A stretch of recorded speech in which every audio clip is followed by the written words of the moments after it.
Thank you for joining us today for Responsible Consumer Identity and Access Management, Architecting High Security and Flexibility in Consumer Engagements. My name is Raleigh Gould, and I'll be moderating today's event. Our featured speakers are Steve Brazen, Research Director at Enterprise Management Associates, and Bob Bentley, Director of Product Marketing at WSO2. Steve's career at EMA follows 20 plus years of in-the-trenches experience in IT system support, engineering, and management for high technology, telecommunications, and financial institutions. With more than 20 years of experience in identity, access, and security management, Bob has led product marketing and product management teams at leading organizations. In his latest role as Director of IAM Product Marketing at WSO2, he excels at communicating sometimes complex technology concepts to customers in ways that clearly reveal their value and benefit. And before I hand things over to today's speakers, I wanted the audience to know that Steve and Bob will be concluding today's event by taking your questions. Feel free to log them anytime by using the Q&A functionality. Also, today's event is being recorded, and you will receive a follow-up email from EMA with resources from today's event. So I hope you will check that email out. And now I'd like to go ahead and turn things over to our first featured speaker, Steve Brazen. Steve? Thank you, Raleigh, and thank you all for joining us today for our discussion on how to architect a responsible consumer identity and access management platform that will meet your organizational requirements for enabling security and positive user experiences without incurring extensive deployment efforts and cost overruns. Now, to kick things off, I'd like to review the scope of consumer identity and access management, or CIAM for short, what it is and what it does, just to make sure we're all talking the same language. This will lay the foundation for how to implement an effective and efficient CIAM solution. It should come as no surprise that businesses support a wide variety of online digital services. In fact, our primary survey-based research indicates that the majority of businesses support 5 or more different online services at any given time. As you can see in this chart, the most frequently supported online services are customer accounts. Now, obviously, these would be used to, say, support online banking, healthcare, and retail stores where users will need to access and store their information or information provided by the service. Online services are also commonly offered to support customer service and support, with live support more frequently being performed today over chat sessions rather than traditional phone calls. It's important to recognize, however, that digital engagements are not just about supporting paying customers. For instance, many businesses offer ad-based services such as videos, news, games, or social media. And perhaps the most the greatest powerhouse we're seeing today when it comes to digital services is for them to collect consumer information for market intelligence. The collection of this information is typically done in conjunction with other offered services, and the resulting data set may be used internally by the company or sold on an open market to create additional revenue streams.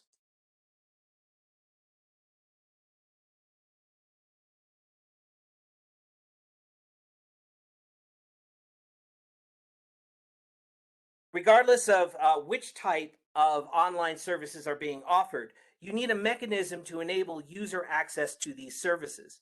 Consumer identity and access management incorporates all of the processes for registering users, authenticating users, defining access rights, and collecting user information. Non-practitioners often think of CIAM as a security tool and focus on the authentication functionality. But in reality, CIAM is as much about marketing and sales as it is about security. And that's why it is critical to introduce a solution that aligns with business priorities, not just something that meets basic security and regulatory compliance. Actually, most organizations tend to swing too far in the other direction, subverting security assurance in order to improve user experiences. You can certainly understand their logic here. As I mentioned, business performance is directly related to online consumer experiences.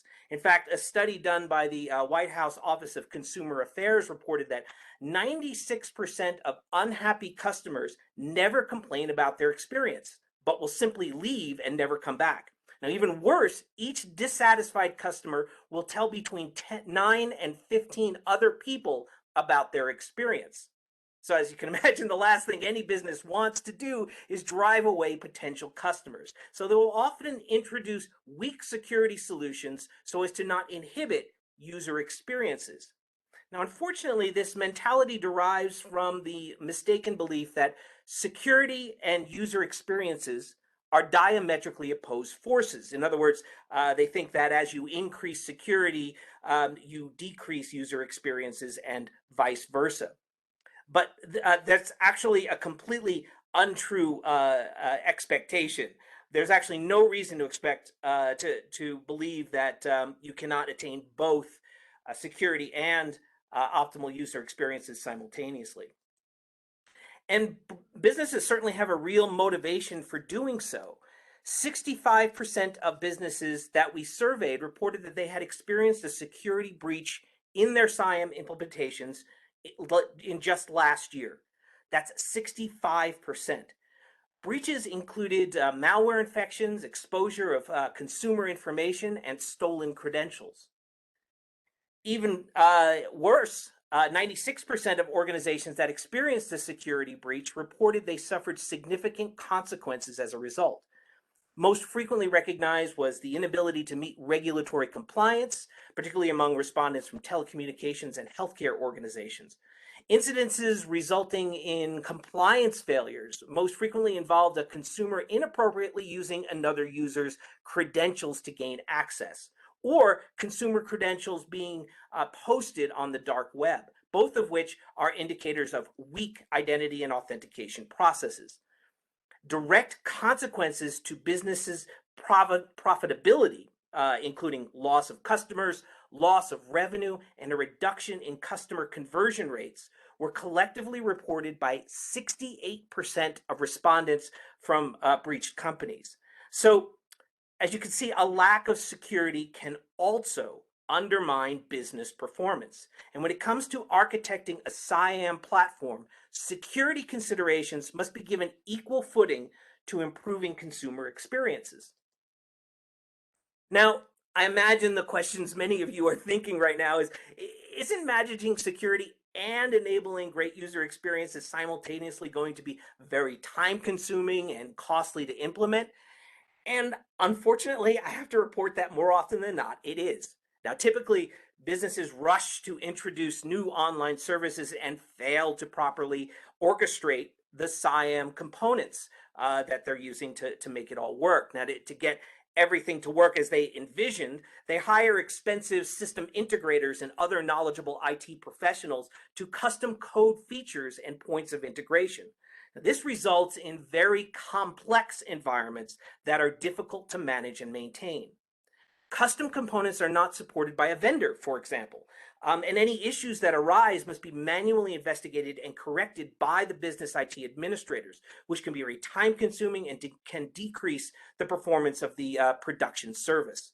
And this complexity only increases over time as custom enhancements are constantly being made to address new business requirements. Now, listed in this chart here are the most significant CIAM administration challenges as reported to businesses that we surveyed. Topping the list are security-related issues, identifying malicious users and meeting regulatory compliance. Additionally, more than half of respondents found architectural issues to be very challenging, including integrating the solution with third-party management resources and scaling the platform to meet sudden and unexpected spikes in demand. All of these reported challenges are indicators that the organization has not properly designed and deployed a CIAM solution to meet their organizational requirements.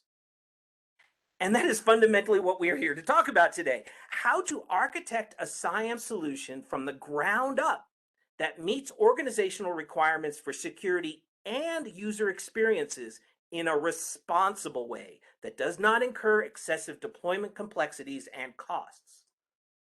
Now, as I mentioned, the most common mistake organizations make with introducing a CIAM solution is to dive right in with adopting a generic product without taking the time to assess their actual business needs. To be successful, the selection and design of a CIAM solution has to be strategic, incorporating your organization's marketing, security, and IT management requirements. Now, to simplify this process, I've logically organized the key deployment considerations and processes into 3 distinct phases: planning, design, and implementation. The planning phase is where you will define and document the organizational requirements for your CIAM solution. Elements you want to consider here include the specific service channels your service will be using. Now, for instance, will consumers access it via a website or on a mobile app, or will it need to be accessed via a call center? The goal here is to unify management of access to all channels with a single CIAM solution. You'll also want to determine the business objectives for each offered service. Is it to support user accounts, collect consumer data, or directly generate revenue? If a resource services multiple functions, you should prioritize them so you have a clear indication of which CIAM features are most relevant to your unique business use case. In the collection of consumer information, a key component if it's a key component to your strategy, you'll also want to note the breadth of information that needs to be collected. Additionally, you should identify any specific security controls that need to be implemented for each service. These will need to align with requirements for achieving business and regulatory compliance. For instance, if your service accepts payment cards, you'll need to conform with PCI requirements, and healthcare organizations will need to meet HIPAA regulations for patient data privacy. Now, many businesses will also need to achieve more general consumer privacy regulations, such as GDPR or CCPA. Those requirements should also be noted here.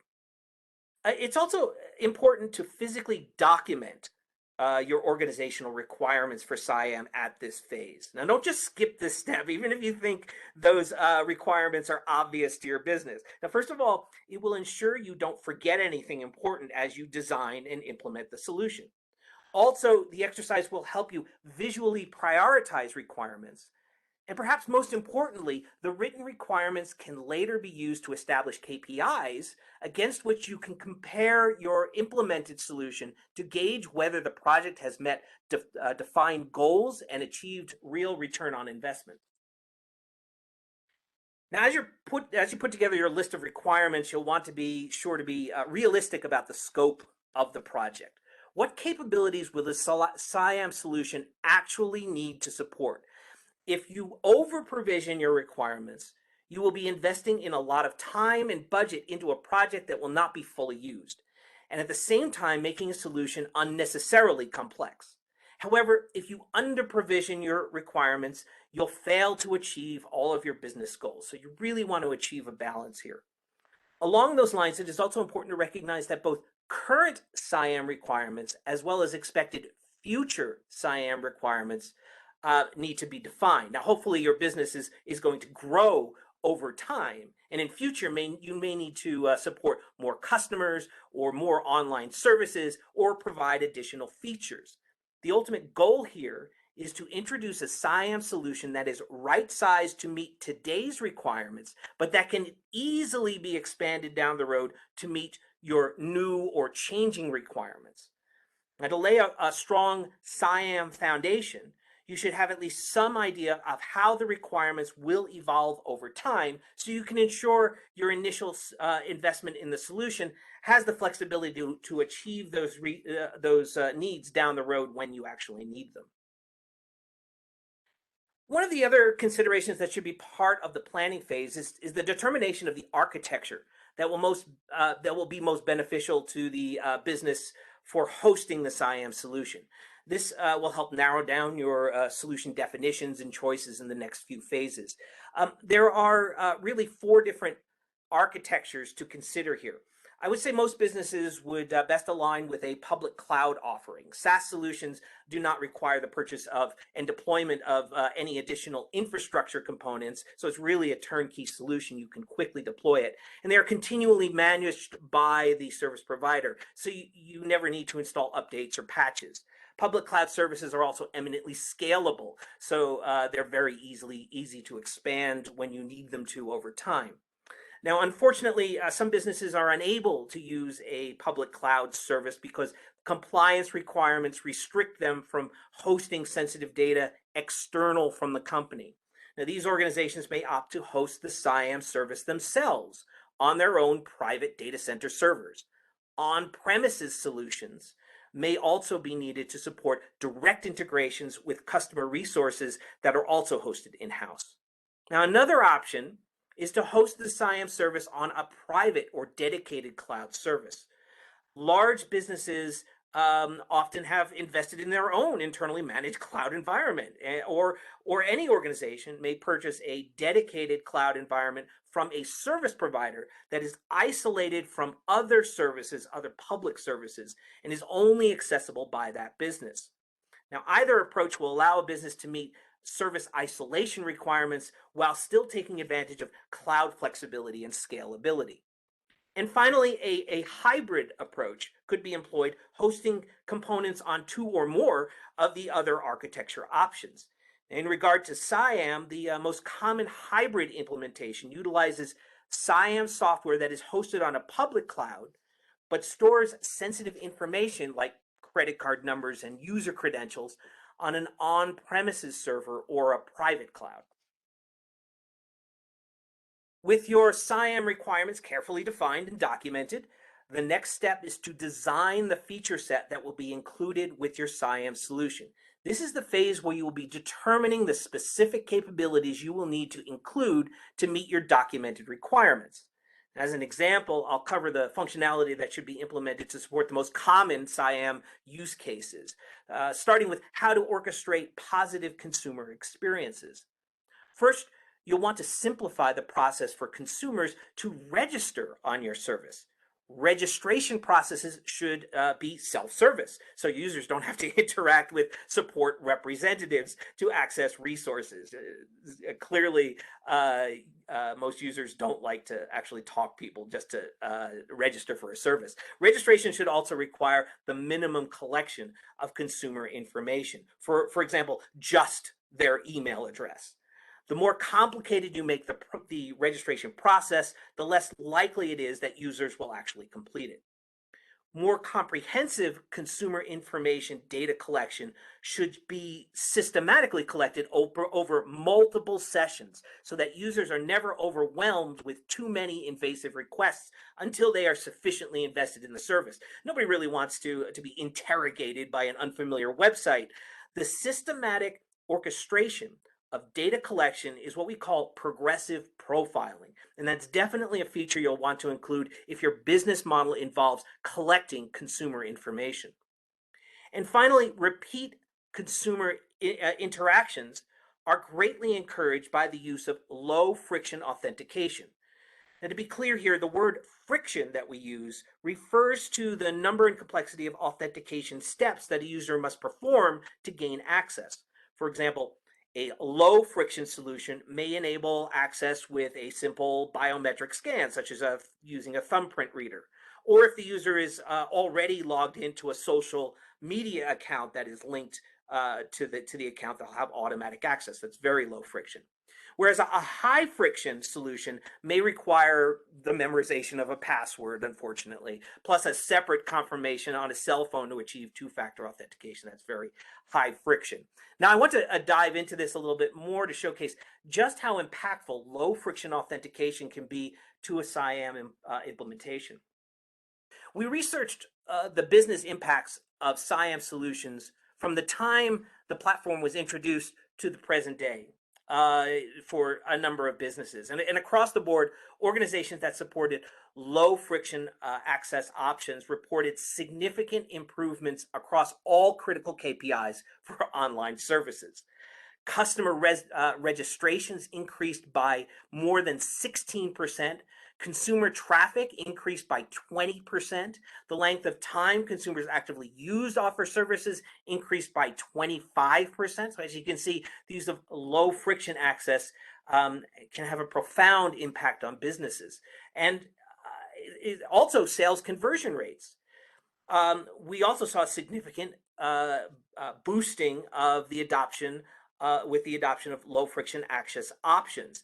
Listed in this chart are the top CIAM features resulting in improved sales conversion rates. And as you can see, leading the pack is support for a variety of low friction authentication options, including passwordless authentication, voice recognition, and integration with social media platforms. So if your business model involves direct sales, then the inclusion of low friction authentication is something you should definitely consider to include in your CIAM solution set. Now, beyond creating great consumer experiences, you'll also need to include capabilities to support security and compliance requirements. With consumer engagements, this is most effectively achieved by enabling holistic visibility of users and environments. Consumer activities should constantly be monitored, and any anomalous behaviors should be detected that deviate from expected norms. Behavioral analysis features will help detect if users are doing things that they shouldn't be doing, or if they aren't the expected users at all, if someone is impersonating them. Additionally, you'll want to include features for monitoring the environment across which the access is taking place. This may include the consumer devices, the networks that they are communicating over, and the servers or cloud hosting environments that the business is hosting. Any security breaches or policy violations should be detected in real time to enable rapid responses. Now, similarly, these environment resources should be monitored to determine if they pose any risks to the business. For instance, access may be denied if coming from compromised user devices or traveling over high-risk networks. And to support consumer privacy regulations such as GDPR, a CIAM solution may include features for requesting consumer consent on collecting their data or running processes, such as cookies, on their devices or browsers. Okay, so you've identified your business requirements and you've determined which specific features you want to include with your solution. The next step is to implement it. This is where you investigate, select, and purchase your optimal CIAM platform. It should support all of your predetermined requirements and desired features. Now remember that while your target is to right-size your solution to meet your current requirements, it is also critical to ensure the platform has the flexibility to adapt to support future changes. Because I promise you, you will be making changes to it down the road. And if your adopted solution is unable to adapt, you'll end up patching it with overly complicated customizations that undermine the value and supportability of the platform. A responsible CIAM platform will natively include features that can programmatically be adjusted to meet changing requirements without significant effort. A great example of this is the need for custom integrations. By their very nature, CIAM solutions must interact with a number of disparate hosted services, devices, and internal business resources. And you'll certainly want to adopt a solution that easily establishes communication between all of these components. Now, personally, I'm a big fan of direct integrations. These are integrations that are included with the Cyan platform out of the box and require little, if any, effort to, say, integrate with a customer resource management solution or marketing tools. So look for CIAM solutions that include pre-built integrations to the key business services that you need to communicate with. Of course, no solution can possibly include all of the direct integrations to every single possible business resource. So it is also important for your adopted solution to include a robust set of APIs so you can easily establish your own custom integrations. And also you'll want to be sure the platform supports key industry standards. In fact, our research indicates that among adopters of CIAM platforms, the most frequently noted motivator for selecting a particular solution was the level of support it provides for industry standards. For instance, OpenID Connect and SAML are essential for unifying consumer access across cloud-hosted services. And FIDO support will allow the solution to leverage passwordless authenticators without having to build custom software to support each individual device. So I know I covered a lot of ground here in a very short period of time. So let me just sum it all up with just a few key takeaways. Responsible CIAM platforms must be strategically architected from the ground up prior to their implementation. You need to know and document your business requirements and desired feature sets before adopting a solution. Now remember, the platform you select is laying the foundation to support your consumer engagements today and into the future. So the platform must be flexible enough to avoid the creation of complex customizations over time. I also want to reiterate strongly that security assurance does not have to compromise consumer experiences. The rapid detection and remediation of risky conditions can proactively prevent breach events without inhibiting legitimate consumer activities. And finally, to make all of this work, you have to partner with a CIAM solution provider with the experience and flexibility to adapt the platform to meet your organization's unique requirements. And I think on that note, I'd like to invite Bob Bentley to join in on our conversation today and tell us a little bit about how WSO2 is helping organizations architect responsible CIAM solutions. Bob, I want to thank you very much for being here today. Thanks, Steve. Appreciate that. Thanks, everybody, for coming. So I'm Bob Bentley from WSO2, as you heard at the beginning of this session. And for those of you who may not be familiar with WSO2, let me just give you a quick introduction and just tell you a little bit about our company. So we're a company that was founded back in 2005. We're located, our headquarters is in Silicon Valley. We have about 1,000 employees spread around the world. We have a pretty global presence. 1,200 plus customers, 100 plus partners that we work with around the world. We're profitable, rapidly growing. And in fact, we're backed by investors such as Cisco, Goldman Sachs, and Tova Capital. And just recently, we were awarded a $90 million funding round to accelerate our growth. So we feel like we're on a very fast track of growth and excited to see where this is going to take us. So we've been talking a lot about creating the digital customer experience, and I think Steve's done a great job of talking about some of the really lofty aspirations and goals that people are looking for when they do this kind of thing. You know, modernizing the digital journey for customers, providing an engaging customer experience, converting people that come to your website into sales or into customers faster, you know, competitive edge, you know, improving your brand image. These are all great things that can happen with a good digital customer experience. But along with these common aspirations, there's also some really common challenges.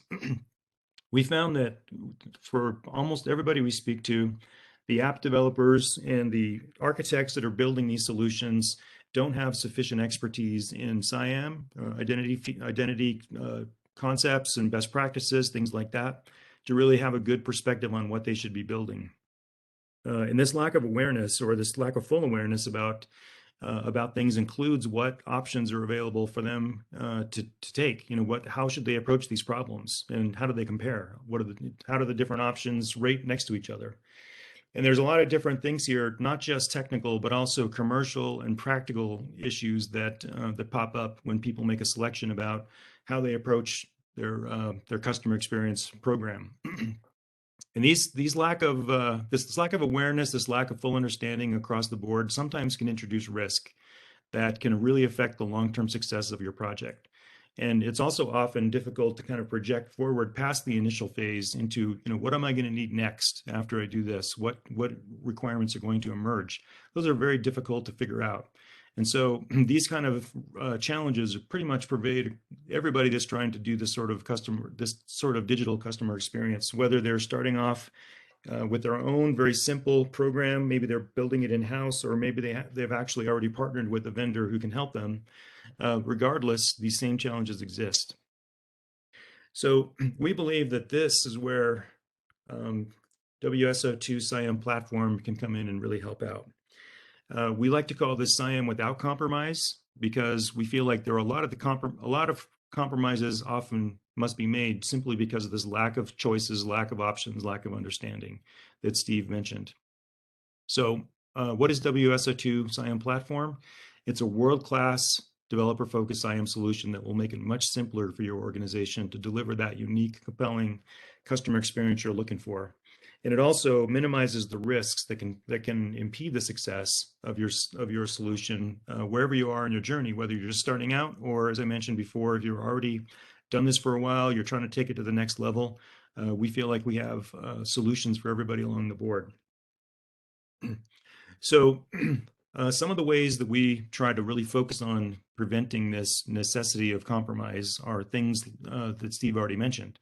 So one, for example, is security versus convenience. We work really hard to make it possible to implement effective security without compromising that user experience.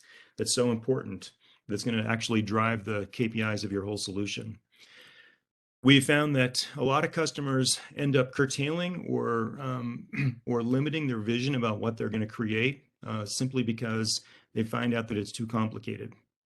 So one of our goals and one of the things we believe we've delivered with our solution is the ability to give you a runway, tools, direction, sample programs, pre-built connectors, all kinds of things that are going to help you build that unique, compelling experience without having it become a really complicated development experience. When it comes to deployment flexibility, Steve mentioned how there are a number of different considerations to make. We find that it's really important for organizations to be able to use their CIAM solution in a way that matches their IT strategy. So not everybody is 100% cloud, or not everybody is ready for that just yet, or they have a hybrid environment because of acquisitions or mergers or things like that. And it's very difficult sometimes for organizations to find tools that actually meet and match their needs both today and where they're going tomorrow, and including helping them make that move when it's time. So we provide a lot of deployment flexibility with many different choices to make that possible. And the last on this screen here is scaling and economics. What I mean by scaling is growing your solution to the point where it can sustain a lot of customers, a lot of growth. At the same time, not also becoming unaffordable.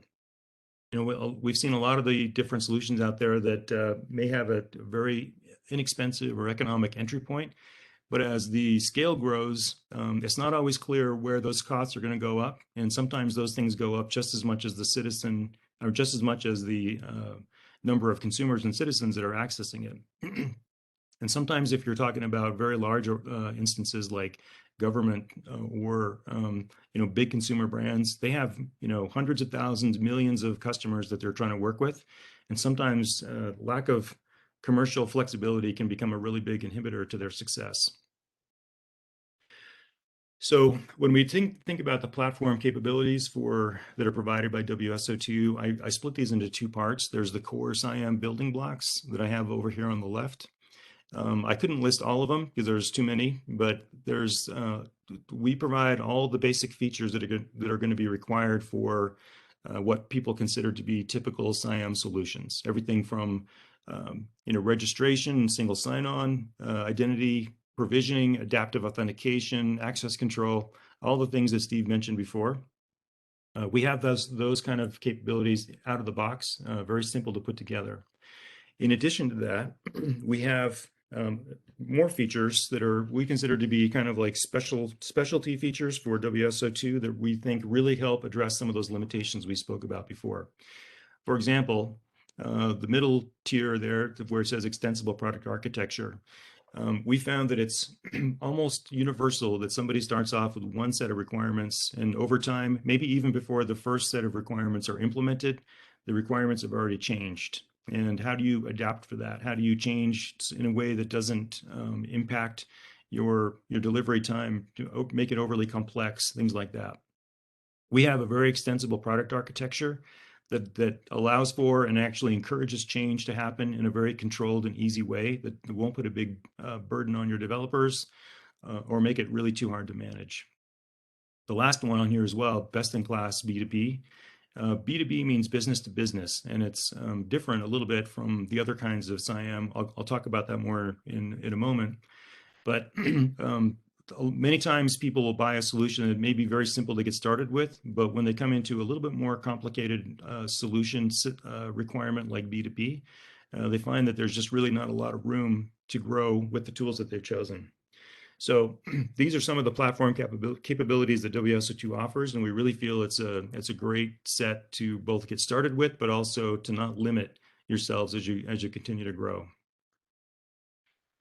We've been able to see proven success across all the different major use cases of Siam. The one in the far left, B2C, that's the one that most people think of, is where a company like Hard Rock or Hilton wants to create this visionary, very interesting digital experience for their direct customers.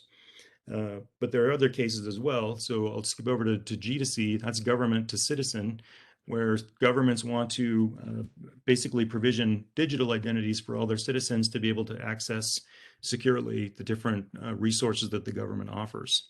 The thing that's different from here, from the B2C, is that this one can often scale to immense numbers, like millions, tens of millions of identities that are being managed under that umbrella.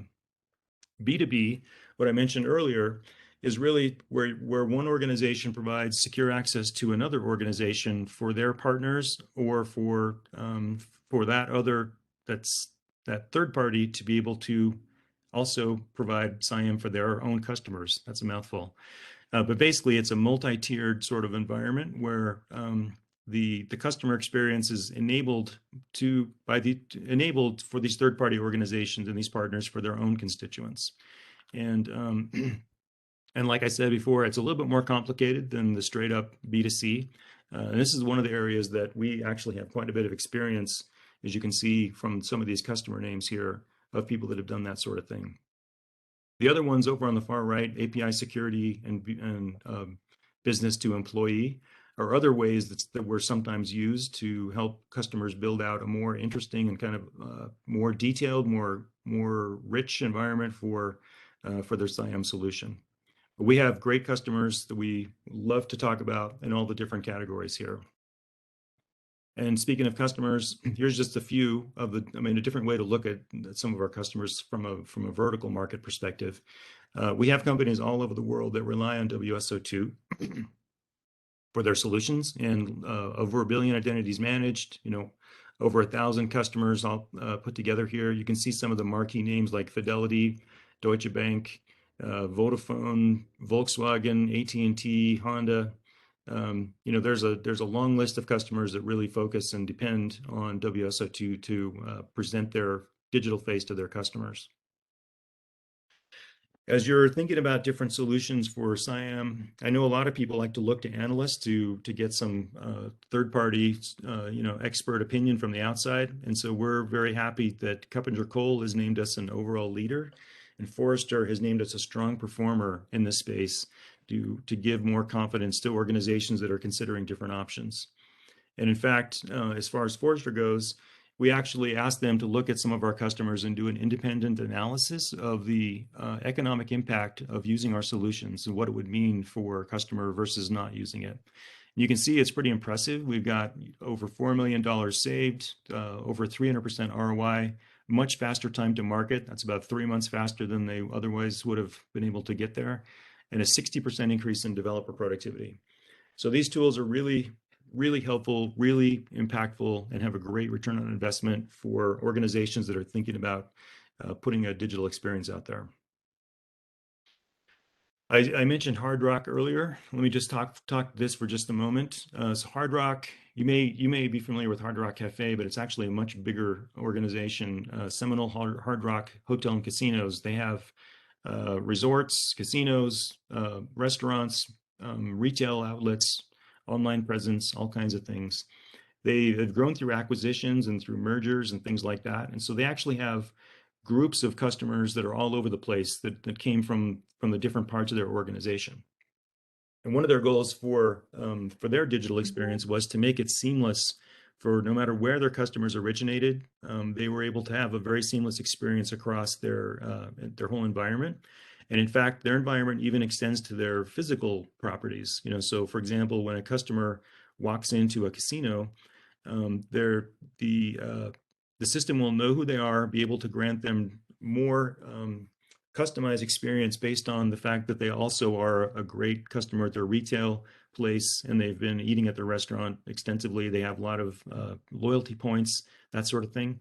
So we were able to give them a unified view of all their users and single sign-on across all their different properties, all the different web pages and applications and everything for over 13 million patrons. And we were able to help them get to market much faster and much more successfully than they could have had before. So this is just one example of a customer. We have many more that we love to talk about, but we don't have time, unfortunately, in this presentation today. But we feel like we have a good, solid base of customers who recommend us to others. So to summarize here, the advantage that you might get by looking at WSO2 as a partner for your digital experience is that we can actually achieve that security peace of mind without sacrificing the ease of use that you need for your customers, which basically translates, as you can see over on the right, to lower abandonment rates and driving higher revenue. We know that anecdotally. We've also seen it now quantitatively from Steve's research to see just how much that impacts things. We also allow you to realize the full extent of your consumer experience vision without a lot of complicated development paths. And so we provide tools, resources, community, a lot of guidance to your developers to really get a good head start and a clear path forward for making that happen, no matter where you are in your journey, just starting, or if you're continually iterating on an existing solution. Deploy how and where you need, and we really strive to provide deployment options that work for you, not going against you. And so we have a lot of options. Steve mentioned some of those. As a SaaS option, we also offer open source software which can deploy it on premises or in a private cloud. And we also offer a managed service for people that want the benefits of a single tenancy or direct control over their system, but also have it managed by a third party, which is us. We basically take care of everything for people. And lastly here, scaling customers, not the costs. We want you to know that WSO2 remains affordable as you grow, even if it goes all the way up to consumer citizen scale, where we're talking about tens of millions of customers. That's one piece of feedback we've received from our customers overwhelmingly, that we are a very strong value for what they're getting. They're able to grow with us without concern about breaking the bank and it becoming unaffordable or too hard to work with. So with that, I think I'm finished with my slides here, and just wanted to point out the next steps here. We want to definitely thank you for attending today, and everyone who's attended will receive a complimentary white paper that we're working with EMA to create, and that will come soon. And I'd also just invite you to go learn more about WSO2 and our Siam solutions by visiting that URL here on the screen. And so with that, let me hand it back to you, Raleigh, for Q&A. Great. Thank you, Bob and Steve, for that excellent information. I'm going to go ahead and jump into the questions, starting with you, Bob. The first one is, what are some of the biggest risks to CX projects that you've seen among the customers you've worked with? That's a great question. Thanks. So I mentioned risks, and so this is a great elaboration on that point a little bit. So some of the risks that we found are, for example, an organization that chooses a solution that may be very simple and easy to get started with, but it won't scale up. It doesn't have the advanced features and capabilities that they need once they realize what they really want. And it's important to sort of let me come back and explain what I mean a little bit. As Steve mentioned, this is not a once and done project. You have initial requirements, but then over time your business changes, the requirements changes, your customers change, everything changes. And so you want to continually adapt your consumer experience to be able to best meet their needs and fulfill the objectives that you have. And they're almost never the same when you start as the next time you do it and the next time after that. And so many organizations will make a selection of a tool that is either too simple, too simplistic to be able to adapt to more interesting needs as they come up, or they go for something that's really heavy and has a lot of options up front, but it might be an overkill and make it very difficult for them to get to market quickly.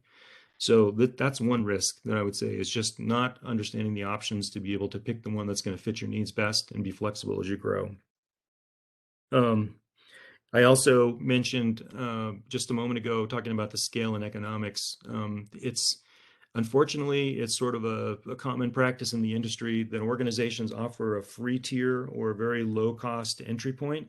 I think they recognize that organizations that are trying to implement a customer experience want to get started simply and at a low cost point. But I think that they sort of lock him in to say, you're now our customer. It's going to be difficult to switch to something else. But as soon as the growth starts to happen, the prices go up. And or they may not, they may be licensed in a different way that they weren't understanding completely up front. And so that's another risk. It's a commercial risk, basically being able to really be clear about the pricing structure and whether it's going to be able to be deployed in the way you want, at the scale you want, on the time frame you want, and at the price you want. Those are all the things that sometimes are very hard to determine at the starting point. So those are two risks that I can think of, sort of right out of the gate that people often experience. Really good insights. Thank you, Bob. Jumping over to you, Steve.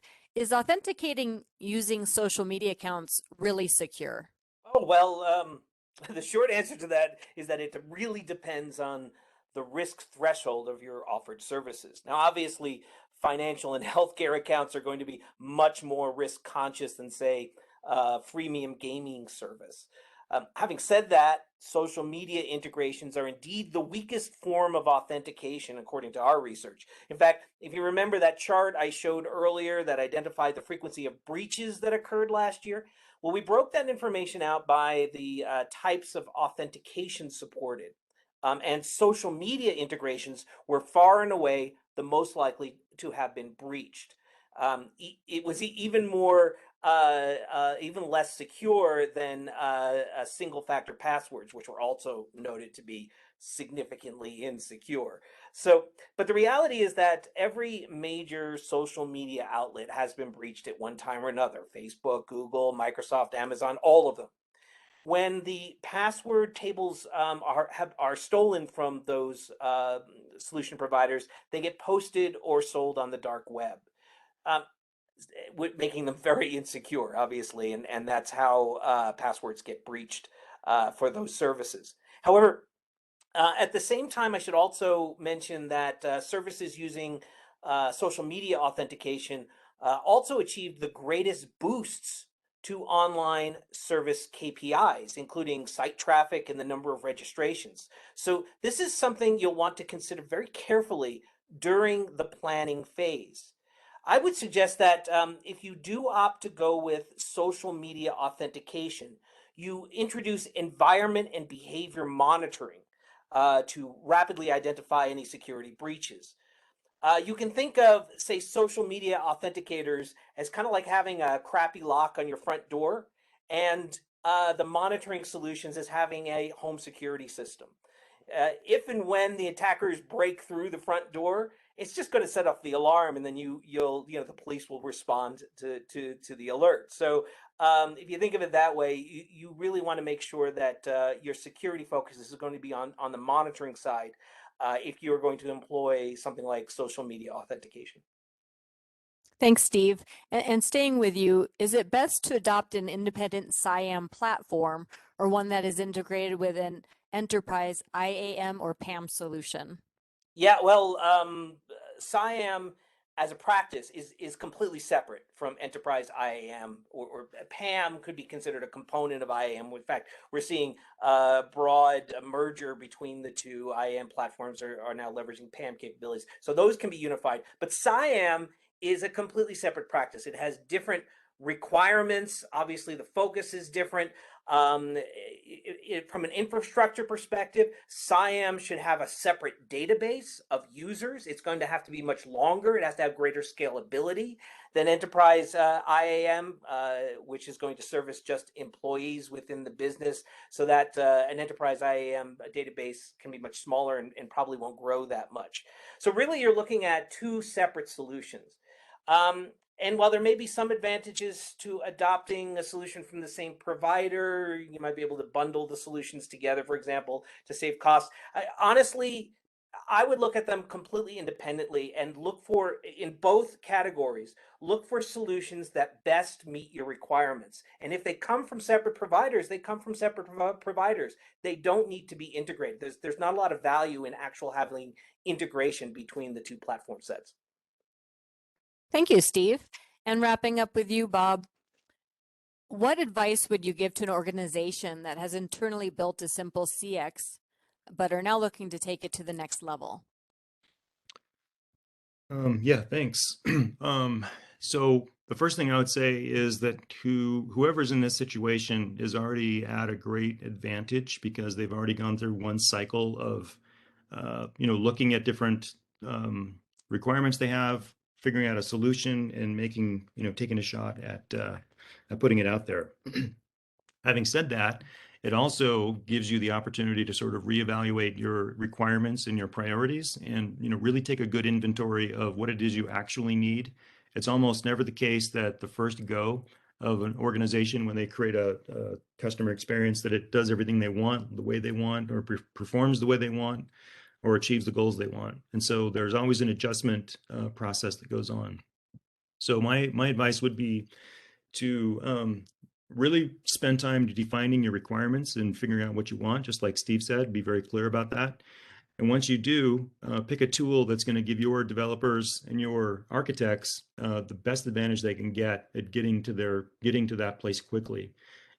I think I believe it's pretty much everybody understands this, either intuitively or because of trial and error, or they've experienced this themselves, is that the best value that your developers can provide to your solution is actually building the customer experience, not trying to engineer the identity and security parts. That's sort of like plumbing in the house, that nobody actually sees the plumbing.